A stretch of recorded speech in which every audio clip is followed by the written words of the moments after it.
Shalom Bapak Ibu. Ya, seberapa Bapak Ibu yang sudah tahu saya? Wah, sedikit ya, sangat sedikit. Oke.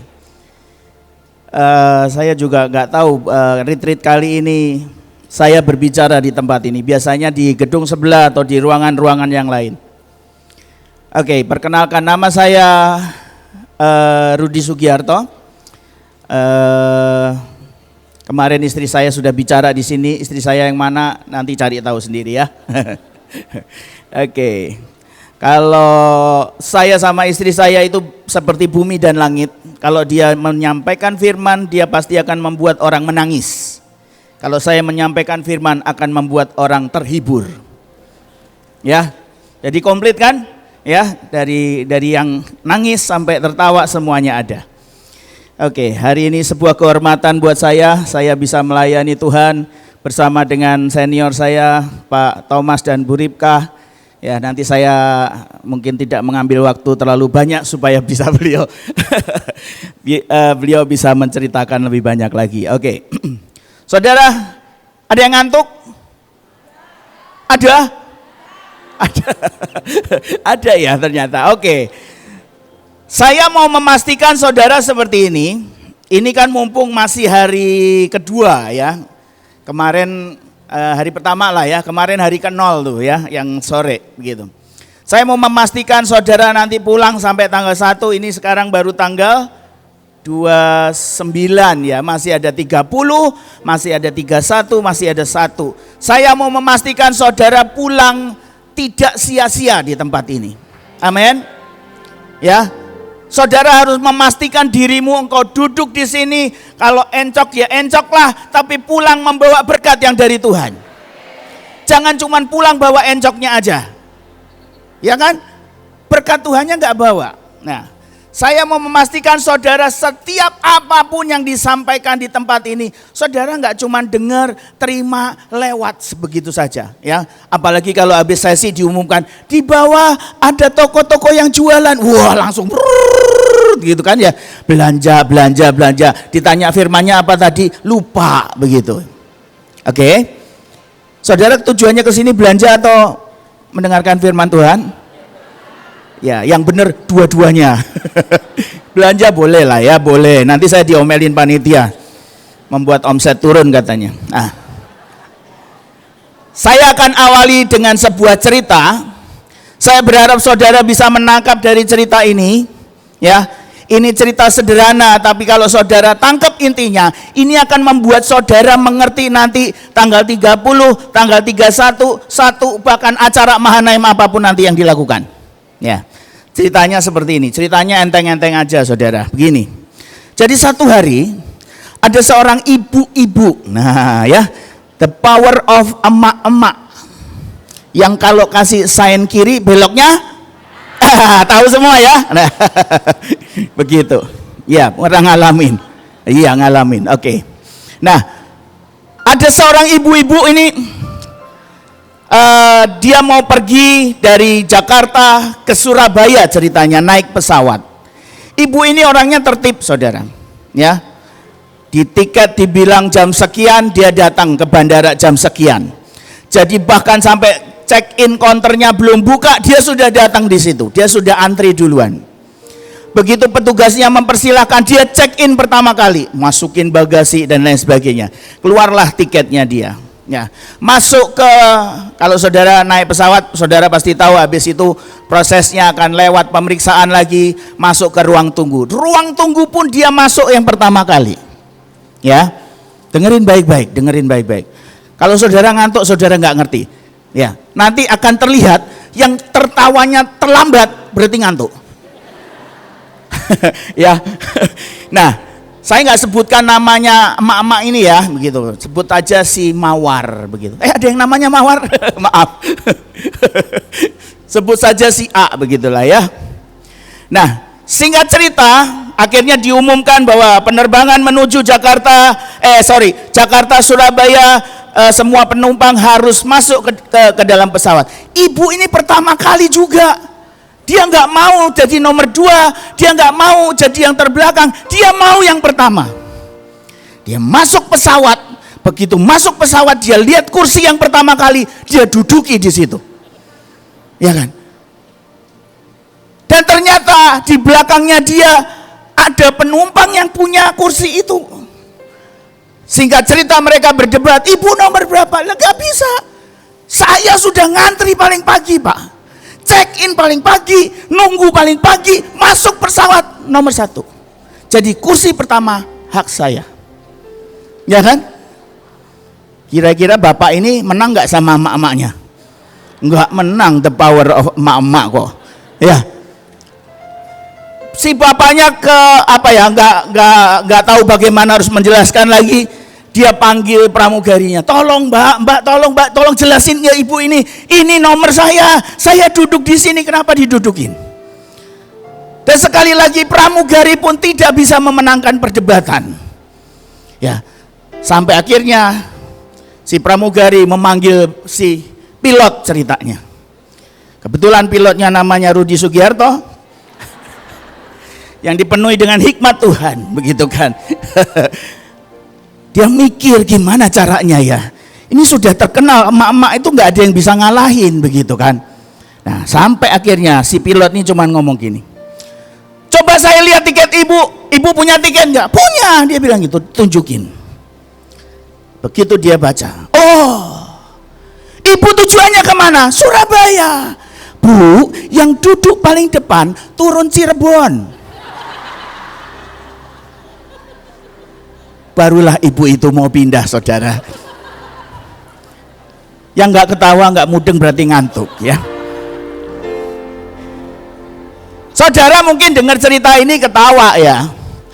Tapi seringkali kita ada di tengah kerumunan ini juga seperti itu kok. Saudara, ada apa di sini ya? Aku diajak temanku. Ini kalau bahasa Surabayanya keluar gitu. Aku diajak sama temanku kok, gitu kan.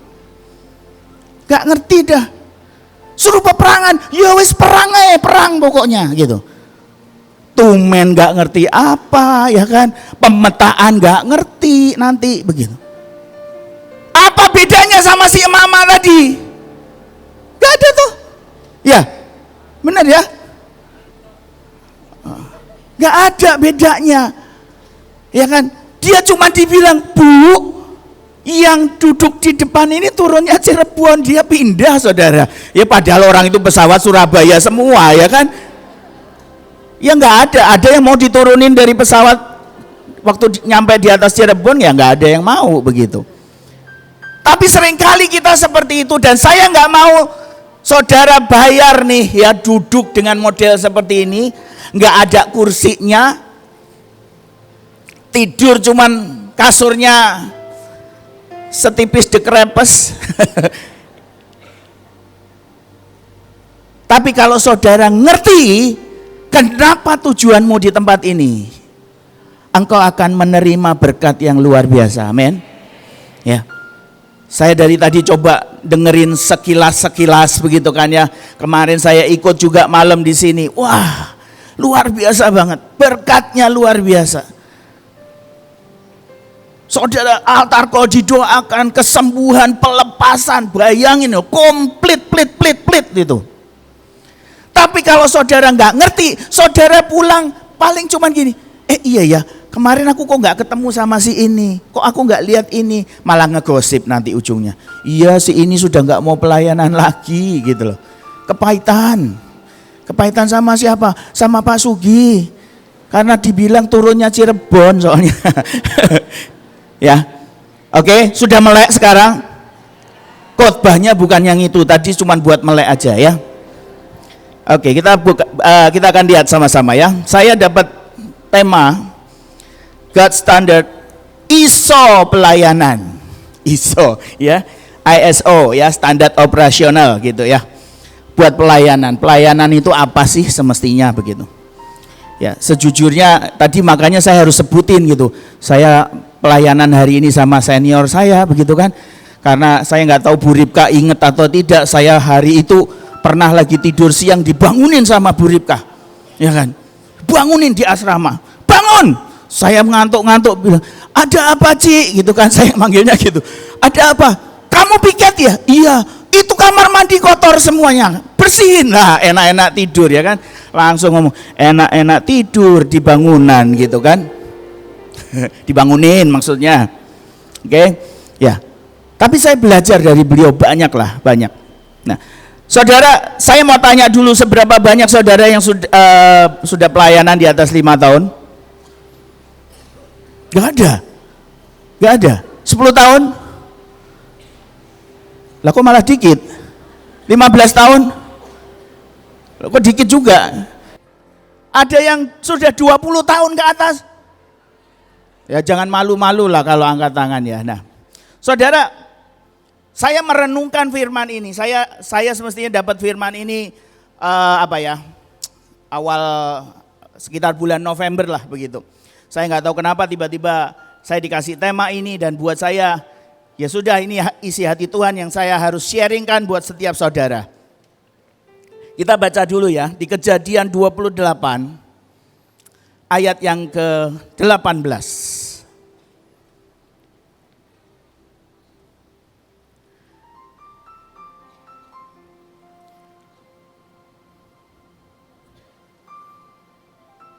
IO-nya tolong ingetin saya ya kalau kebablasan. Saya suka kebablasan soalnya. Oke, Kejadian 28 ayat yang 18 dikatakan demikian. Maka bermimpilah ia, di bumi ada didirikan sebuah tangga yang ujungnya sampai di langit, dan tampaklah malaikat-malaikat Allah turun naik di tangga itu. Wow. Ya, bukankah itu sebuah peristiwa yang luar biasa? Benar? Benar Bapak Ibu? Kalau saudara ngalamin itu, pasti itu jadi sebuah peristiwa yang tidak pernah terlupakan dalam hidup setiap kita. Amin. Tapi saudara harus tahu, Yakub mengalami itu karena dia lari dari saudaranya.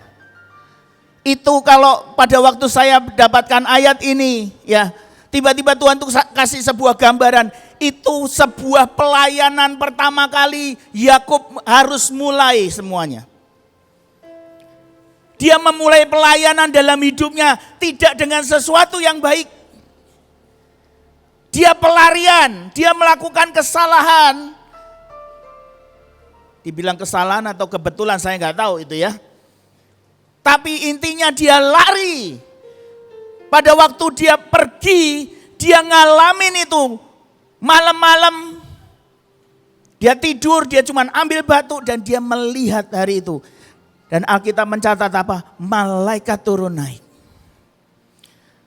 Kalau saudara mau flashback masing-masing hidupmu, saya tahu saudara begitu banyak pasti awal pertobatan hidupmu ikut Tuhan, pasti saudara ngalami sesuatu yang luar biasa. Amin. Mau dicolek temenmu kayak apapun, gak peduli kok, yang penting Tuhan. Benar? Saya bertobat kelas 2 SMA. Saya tidak bermaksud menggurui bapak-bapak, ibu-ibu yang mungkin sudah pelayanan jauh lebih lama, lebih senior dari saya. Tapi saya ingat hari itu, pertama kali saya bertobat saudara. Itu teman-teman sekolah saya, gak ada yang mau kumpul sama saya. Dibilang gini, jangan dekat-dekat sama Rudi gitu kan. Dia anak gereja sekarang. Dari Senin sampai ke Senin ke gereja terus. Yang tadinya gak pernah kenal Tuhan aja enggak. Hari Senin saya bisa ke gereja, hari Selasa saya ke gereja, nanti ada komsel hari Selasa saya datang, hari Rabu saya ingat itu, ibadah kaum ibu saya datang.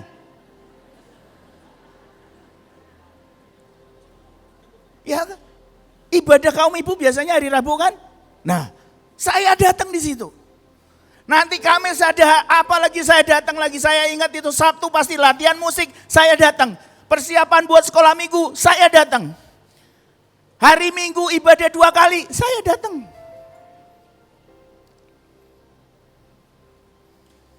Ada sebuah perjumpaan dengan Tuhan yang gak bisa dilupakan. Tapi ada juga orang-orang yang mengalami pelayanan pertama kalinya dimulai dengan sebuah mungkin kesalahan. Mungkin engkau bangkrut, dihajar sama Tuhan begitu kan ya. Gak ada cara lain nih gitu. Loh salah satunya juga saya begitu. Saya masuk pelayanan, ini bukan perkara ketemu Tuhannya ya, tapi pelayanannya. Saya masuk pelayanan, saya memutuskan hari itu saya bilang sama mama saya, aku nggak usah kuliah, biar yang kuliah kakak saya aja. Kalau saudara tahu kakak saya siapa? Yang tadi ngomong di sini. Belum tahu? Ibu Nita Joel itu kakak saya. Ya, saya bilang sama mama saya, biar dia aja yang sekolah lah. Dia lebih pinter, saya bilang. Saya lebih cerdik.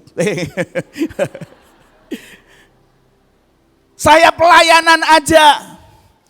Bukan karena saya mau pelayanan, enggak. Karena saya tahu orang tua saya enggak mampu buat sekolahkan saya. Saya enggak mau membebani dia. Perjalanan awal hidup kita dengan Tuhan mungkin seperti apa yang dilewati Yakub ini. Tapi saya mau pastikan saudara, nanti saya akan cerita bagaimana Yakub setelah itu. Saudara pasti sudah tahulah ceritanya ya. Apalagi kalau saudara pernah sekolah minggu, pasti ini jadi cerita paling favorit. Saya aja gak pernah sekolah minggu, sering dengar kok ceritanya. Habis itu dia pergi ke Laban untuk dapatkan istrinya, dia ditipu berkali-kali. Dia ngelewati semuanya. Bukankah sama juga dengan setiap kita? Engkau yang sudah 5 tahun, 10 tahun, 15 tahun, mungkin bahkan sudah berpuluh-puluh tahun karena dari kakek kita sudah jadi gembala sidang. Tapi saya mau memastikan setiap kita ada ISO pelayanan, ada sebuah standar di dalam pelayanan yang kita harus pegang dan kita harus ingat. Kapanpun itu, gak cuman pertama kali engkau ketemu Tuhan, gak cuman pertama kali engkau memutuskan engkau mau full time, engkau mau pelayanan. Tapi bahkan setelah engkau melewati semua yang gak enak dalam hidupmu. Saya pernah marah sama Tuhan. Saya pernah kehilangan anak saya. Saya pernah mengalami yang namanya keluarga hancur. Apakah semuanya itu akan membuat apa yang kita lewati dengan Tuhan itu akan berubah atau tidak? Ke depan saudara, Tuhan memang menjanjikan yang begitu luar biasa. Tapi buat saya kalau kita tidak bisa mengerti tentang sebuah standar yang seperti ini, one day mungkin nanti di depan kita bisa kehilangan semuanya. Apalagi pada waktu engkau melihat mungkin teman pelayananmu mendapat promosi, mendapat berkat yang jauh lebih besar dari engkau. Teman-teman pendetamu mungkin gerejanya sudah dibangun. Jemaatnya bertambah dan engkau tetap seperti itu. Apakah yang menjadi standar pelayanan kita? Itu yang harus kita jawab masing-masing sore hari ini. Saya enggak sedang bicara bahwa kita harus kudus, harus sering nabur, kita harus melayani jiwa-jiwa atau apapun. Tapi saya bicara ini sesuatu yang esensial di dalam diri kita. Ada sesuatu yang murni, ada sesuatu yang sejati di dalam hati kita. Nanti saya akan ceritakan lebih lanjut saudara. Buat saya peristiwa ini, peristiwa Yakub di Betel, ini bukan sebuah cerita yang biasa, tapi ada sebuah message yang Tuhan ingin sampaikan buat setiap kita. Tapi sebelum kita masuk lebih lanjut, saya ingin setiap saudara mulai koreksi hidupmu. Apakah sudah terlalu banyak luka dan goresan dalam hatimu, dalam hidupmu? Pada waktu engkau mulai berjalan seperti Yakub, mungkin engkau ketemu Laban. Mungkin engkau ketemu masalah di depanmu. Mungkin engkau dikejar-kejar orang. Mungkin engkau disalah mengerti orang. Mungkin engkau difitnah.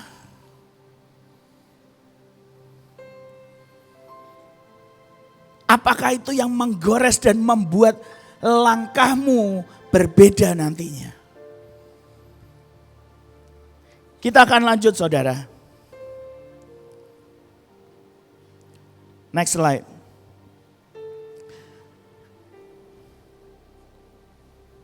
Kalau kita baca di Kejadian 35 ayat yang pertama.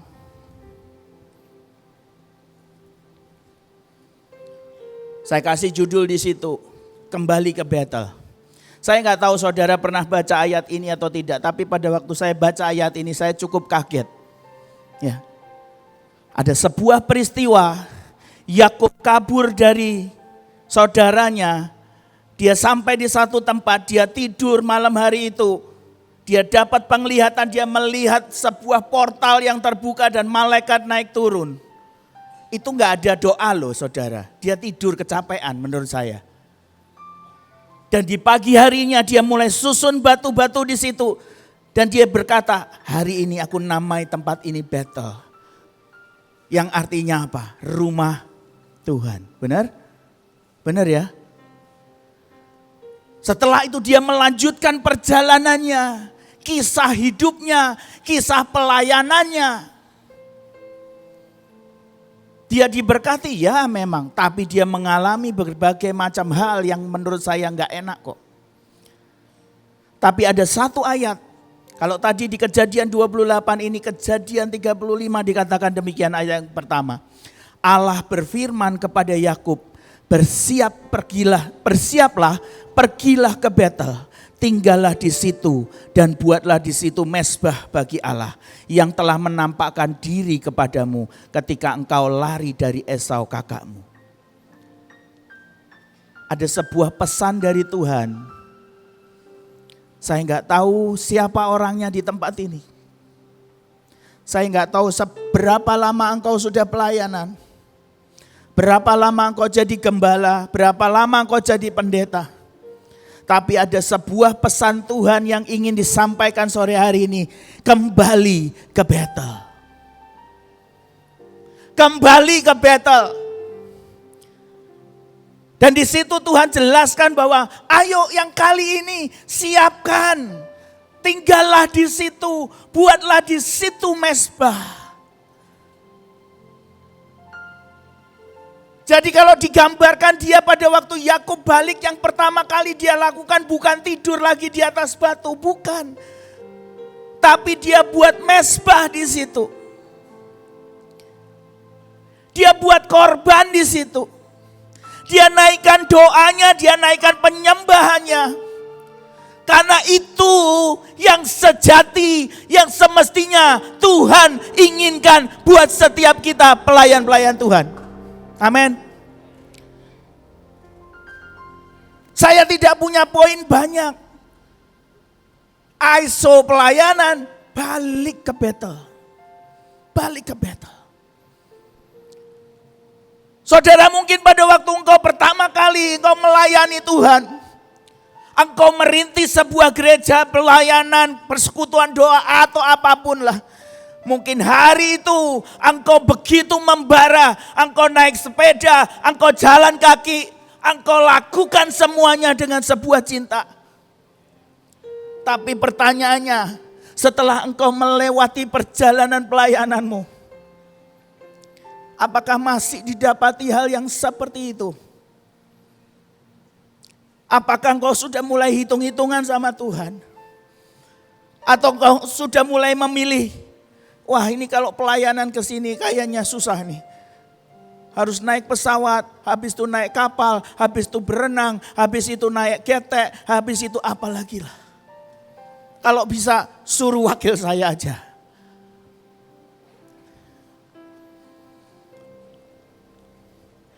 Atau kalau misalnya saudara memulai semuanya dengan iman, apakah masih hari ini didapati iman itu Apakah setiap visi Tuhan itu sudah mulai mati dalam hidupmu karena engkau melihat kok jemaatku enggak bertumbuh, kok gerejaku enggak diberkati. Padahal sejak dari awal engkau membuka semuanya. Tuhan tunjukkan bagaimana Tuhan menyediakan semuanya dengan luar biasa. Saudara, saya sedikit cerita, saya dan istri pelayanan di tempat ini. Kita yang mengelola seluruh sekolah, ya dari TK, SD, SMP, SMA, SMK, sampai MIP. Kita juga punya terapi buat anak-anak kebutuhan khusus. Di awal saya melihat bagaimana Tuhan menyediakan semuanya. Tapi ini ada sebuah kesaksian yang saya baru alami. Dalam 1 tahun terakhir, saudara, kami itu benar-benar udah kayak ikan yang kehabisan oksigen begitu ya. Mungkin ikannya airnya sedikit gitu loh. Mulai megap gitu. Dan istri saya sudah nanya gini, ini sebentar lagi Desember nih. Desember nih kebutuhannya besar. Gimana ini? Istri saya ngelihat, wah iya ini gimana. Di situ hati saya mulai goyah, saudara. Saya cuma ngomong, Tuhan, bukankah engkau yang berjanji bahwa engkau yang akan mencukupkan semuanya? Bukankah engkau yang berjanji ini masa Daud, Salomo dan Yusuf? Kenapa harus lewat yang seperti ini? Dan tiba-tiba Tuhan itu ingatkan. Dan dia bilang begini, bukankah aku sudah pernah bicara sama kamu? Jadi ceritanya sekian bulan yang lalu, Tuhan tuh udah pernah bicara sama saya. Dia minta untuk kita di sekolah, saya, ya kepala sekolah, guru-guru, semuanya kita itu bikin acara doa 3 jam. Cuman masalahnya apa? Sayanya yang gak taat, saudara. Tapi pada waktu saya mulai, oke, saya mau lakukan itu Tuhan. Pertama kali aja, wah banyak yang gak setuju, guru-guru nggak, aduh Pak ini udah kerjaan banyak ditambah lagi doa. Ya sudah, kalau nggak mau nggak apa-apa, seberapapun yang ada. Ya, saudara, buat saya kita menutup tahun ini dengan luar biasa. Di tengah semua kesibukan seperti ini, November kita buat doa, Desember awal kita buat doa, saudara. 3 jam, cuman 2 kali, ya kan? Tadi pagi tiba-tiba istri saya WA saya, thank you ya, kalau kamu menangkap yang dari Tuhan, doa 3 jam itu mengubah semuanya. Dia ngomong semuanya cukup, buat gajian cukup, buat THR cukup, buat semua kebutuhan cukup. Bahkan dia ngomong gini, tahun depan aku mau nabung kalau lebih, ya kan? Itu yang luar biasa. Kembali ke Betel, saudara. Balik lagi. Balik kepada imanmu. Balik kepada cintamu. Balik kepada geloramu yang awal. Karena waktu, saudara, saya akan lanjutkan. Selanjutnya di Kejadian 35 ayat yang kedua dikatakan demikian. Lalu berkatalah Yakub kepada seisi rumahnya dan kepada semua orang yang bersama-sama dengan dia, jauhkanlah dewa-dewa asing yang ada di tengah-tengah kamu. Tahirkanlah dirimu dan tukarlah pakaianmu. Lihat saudara, pada waktu Tuhan kasih perintah untuk kembali ke Betel, kali ini dia pergi ke Betel bukan dengan sebuah tujuan pelarian, tapi dia tahu apa yang harus dia persiapkan. Kalau saudara menangkap sebuah message dari Tuhan, engkau mungkin sedang terpuruk dalam pelayananmu. Engkau sedang dalam titik terendah dalam pelayananmu. Balik ke Betel, siapkan hidupmu. Singkirkan semua berhala. Tahirkan hidupmu, ganti bajumu, di situ dikatakan. Saudara bisa tanya sendiri sama Tuhan, apa yang harus dikerjakan? Mungkin tadi seperti Pak Henry katakan, mulai pemberesan dengan keluarga, dengan ini dan segala macam. Siapkan hidup kita. Dan biar ini yang jadi standar pelayanan kita. Balik ke Betel. Ya. Kita lanjut saudara.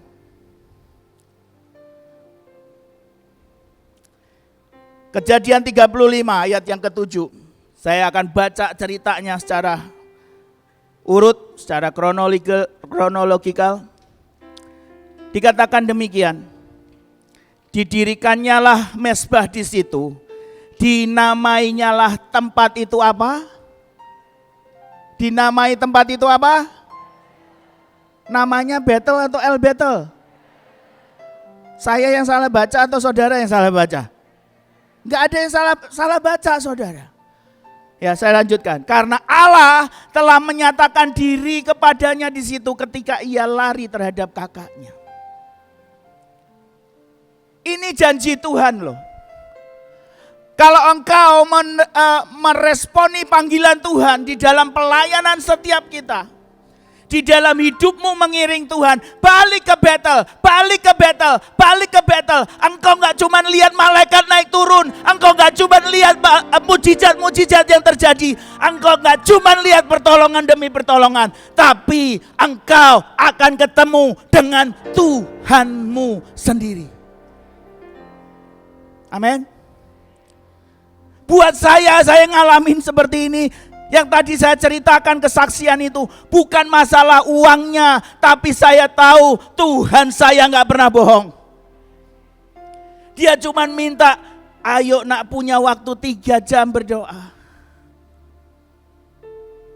Ayo nak punya waktu 3 jam penyembahan.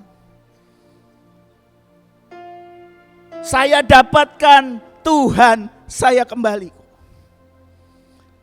Sehingga saudara akan melihat bukan masalah berkatnya, bukan masalah semuanya. Mungkin semuanya tidak berubah dalam pelayananmu, tapi ada sebuah wholeness di dalam hatimu. Karena apa? Karena engkau ketemu Tuhan yang menciptakan hidupmu. Amin. Tuhan yang memanggil setiap kita di dalam pelayanan. Yang terakhir, saudara.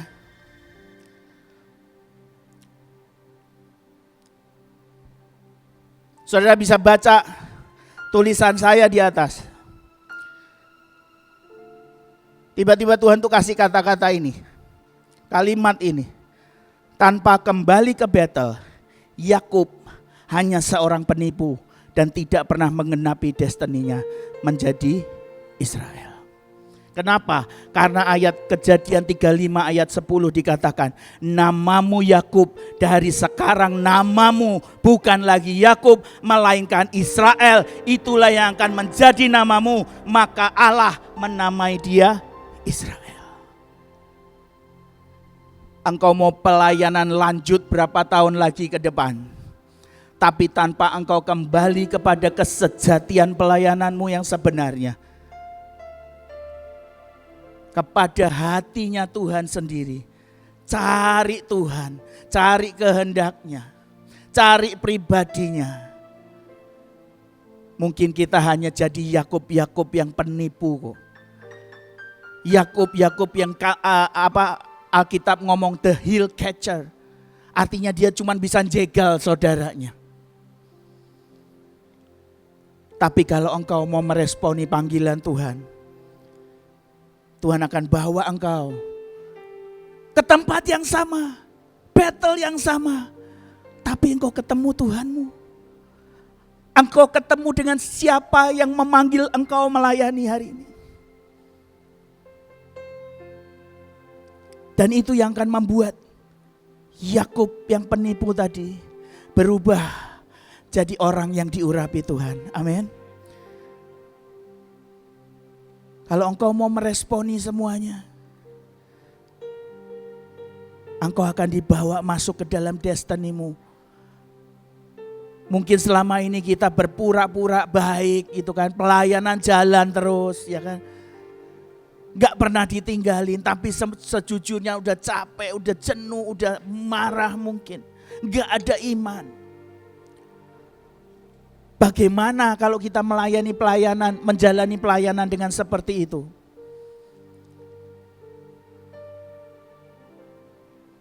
Kita cuma jadi Yakub yang penipu, tidak pernah jadi Israel. Tapi kalau engkau mau meresponi, kita akan menggenapkan destiny kita. Amin. Saya tidak akan memperpanjang saudara. Saya akan ajak kita setiap kita berdoa. Kita akan nyanyikan sebuah lagu lama. Selidiki aku Tuhan. Biar masing-masing kita berurusan dengan Tuhan sore hari ini. Kalau firman Tuhan tadi ngomong, tanggalkan semua dewa-dewa asingmu, berhalamu, tahirkan hidupmu, ganti bajumu. Biar sore hari ini engkau datang ke Tuhan, datang ke Tuhan, datang ke Tuhan seperti apa adanya engkau pertama kali datang menerima Tuhan. Ya Rasyik.